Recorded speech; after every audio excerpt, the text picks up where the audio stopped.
Presidenti serb Aleksandar Vučić ka ndezur një valë debati pas deklaratës së tij se 15% të serbëve besojnë se babai i tij është shqiptar.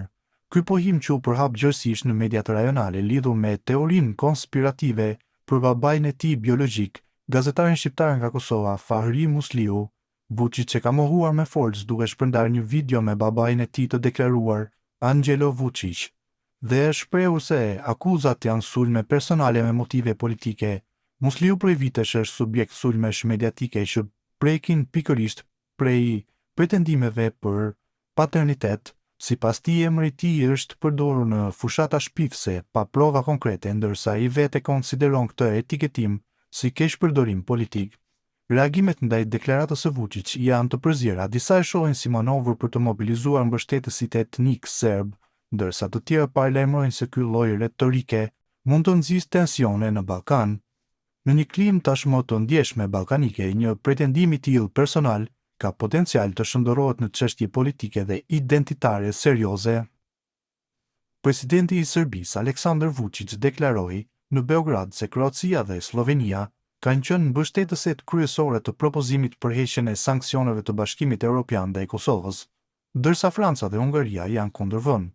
Vučić tha gjithashtu se Kroacia ka një strategji doktrinore për të dobësuar shtetin serb, ndonse sipas tij ai u dëshiron të gjithë të mirat. Ai u shpreh se erozimi i tij nga pushteti është qëllimi prioritar i Kroacisë, sepse sipas tij ata e konsiderojnë atë si gjën më të keqe për interesat e tyre afatgjata.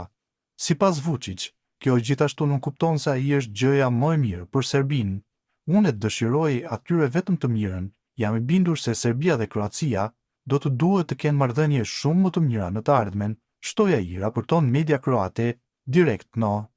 Vučić tha se gjatë vitit të fundit në mediat kroate janë botuar mbi 25.000 tekste kundër tij, vetëm rreth 50 prej tyre kanë qenë neutrale dhe asnjë pozitiv. Ai kritikoi gjithashtu faktin që në Serbi nuk po përmendet roli i Francës në mbështetje të Serbisë në takimin e kësaj jave të Këshillit të BE-s për punë të jashtme ku Parisi u kundërvu heqjes së sanksioneve ndaj Kosovës. Franca dhe Hungaria u kundërvuan dhe propozimi nuk kaloi. Hungarezët këtu i lavdërojnë të gjithë për shkak të kryeministrit Orban, por askush nuk po thot se edhe francezët ishin në anën tonë e ishin. Edhe italianët kanë dërguar letër për të hapur kapitull 3 në negociatat Serbi-BE. Pse nuk u thuani qytetarëve se Franca dhe Italia janë miq tanë, pavarësisht dallimeve rreth Kosovës, tha Vučić. Ai u bëri thirrje qytetarëve të Serbisë që të mos i quajnë gjermanët nazist, duke theksuar se kjo jo vetëm që nuk është e vërtetë, por i shkakton dëm të madh Serbisë.